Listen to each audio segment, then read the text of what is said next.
C'est parti pour le recap de l'épisode 2 de Confessions d'Outre-Tombe. L'épisode démarre avec la dispute entre Joel et Linda. Joel digère très mal la trahison de Linda qu'elle a surpris dans les bras de Herman. Leur dispute nous permet de comprendre beaucoup de choses. On apprend déjà que Joel ne sort pas avec Herman en ce moment, ça fait déjà 2 mois qu'ils ont rompu, mais cela n'excuse pas l'attitude de Linda qui n'a pas respecté le Girls Code. On ne sort pas avec les ex de ses meilleurs amis. Et apparemment, c'est un peu dans ses habitudes à Linda de trahir les Girls Code. Linda n'est pas non plus une sainte et elle profite de cette dispute pour vider son sac à elle aussi.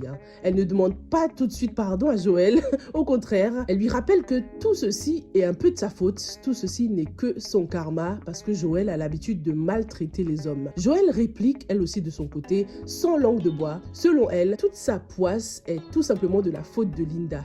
Depuis qu'elle l'a connue, elle n'a que des problèmes selon elle. Comment est-ce que Linda peut lui faire ça alors qu'elle lui doit tout? C'est même elle qui lui a présenté Martin alors qu'il l'avait dragué elle en premier. La pilule de la trahison passe très mal. Toute cette situation a juste fait ressortir des vérités. Au fond d'elle, Joel a toujours été jalouse de Linda. Joel décide donc de se venger. Elle va voir un autre marabout, pas le même que la dernière fois. Cette fois, c'était une femme. Et elle lui demande de lui donner quelque chose pour faire mal à Linda. Elle veut que Linda ait autant mal qu'elle redescende un peu de son petit nuage, de sa vie toute tracée, sa vie parfaite. De l'autre côté, on découvre que Joyce, la petite sœur de Joel, est red dingue de Herman, l'ex de sa sœur. Mais Herman n'a même pas son temps. En plus, c'est un homme changé aujourd'hui. Il y a quelques mois, c'était vraiment le pire des dragueurs, le trompeur, mais aujourd'hui, il est un homme repenti, c'est un croyant, un chrétien, et il n'hésite pas à repousser les avances de Joyce. Tout ce qu'il veut, c'est parler avec Joel pour pouvoir mettre les choses au clair par rapport à ce qui s'est réellement passé avec Linda. Mais Joel ne veut rien entendre. Elle ne veut même plus entendre parler de Herman. Elle veut qu'il sorte de sa vie. Joel veut aller jusqu'au bout de sa vengeance. Elle décide donc d'inviter Martin et Linda à dîner. Un bon prétexte pour pouvoir utiliser la potion que le marabout ou la maraboute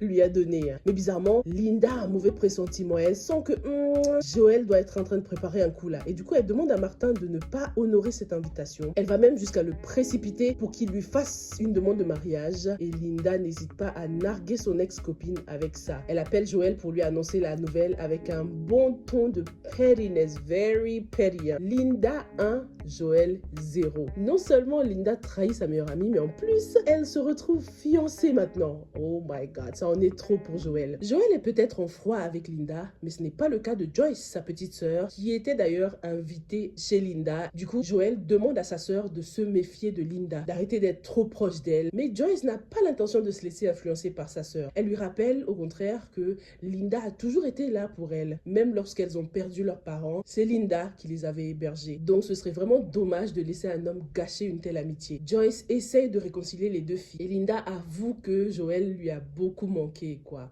Elle l'invite à manger à la maison. Les choses avaient l'air d'avoir repris leur cours, mais grande était notre surprise lorsqu'on surprend Joel en train de mettre la fameuse potion dans la sauce de Linda. Joel pensait qu'ils allaient être en petit comité ce soir-là, juste elle, Linda et Martin. Elle ne savait pas que Linda avait également invité sa sœur, Joyce, ainsi que Herman. Est-ce qu'elle va finalement empoisonner 4 personnes là? Martin, Linda, Joyce et Herman? La situation se complique, les gars. Heureusement pour Herman, il a entamé un jeûne de 40 jours en ce moment. Donc il ne peut pas manger. Herman n'était clairement pas la bienvenue à la maison, mais il a tout de même tenu à s'expliquer. Apparemment, il ne s'était rien passé avec Linda, juste un petit bisou. Linda avait un peu trop bu et s'était laissé emporter. Herman essaye même de mettre Joel en garde contre quelque chose, contre un danger, parce qu'apparemment, il aurait eu une vision. Mais Joel ne veut rien entendre. Elle a peut-être décidé de lui pardonner, mais elle n'oublie pas qu'il y a quelques mois, Herman était un homme violent, hautain, opportuniste. Donc elle reste sur sa position, elle ne veut rien avoir avec lui. Pendant que Herman et Joel s'expliquaient, Joyce en a profité pour goûter la sauce parce que voilà quoi, elle a faim,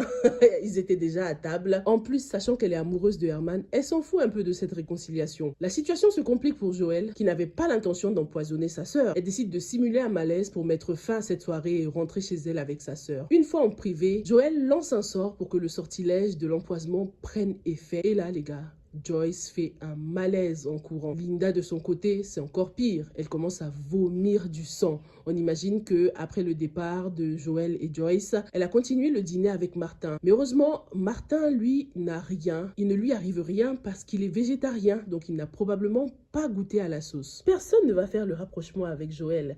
Puisqu'elle s'est réconciliée avec Linda, personne ne va imaginer qu'elle a voulu empoisonner sa meilleure amie. En ce qui concerne Joyce, tout le monde va penser qu'elle a fait un malaise à cause du sport. Mais cette histoire est juste incroyable, les gars. Parce qu'en voulant faire du mal aux autres, Joel se fait du mal à elle aussi, en mettant en danger la seule famille qui lui reste.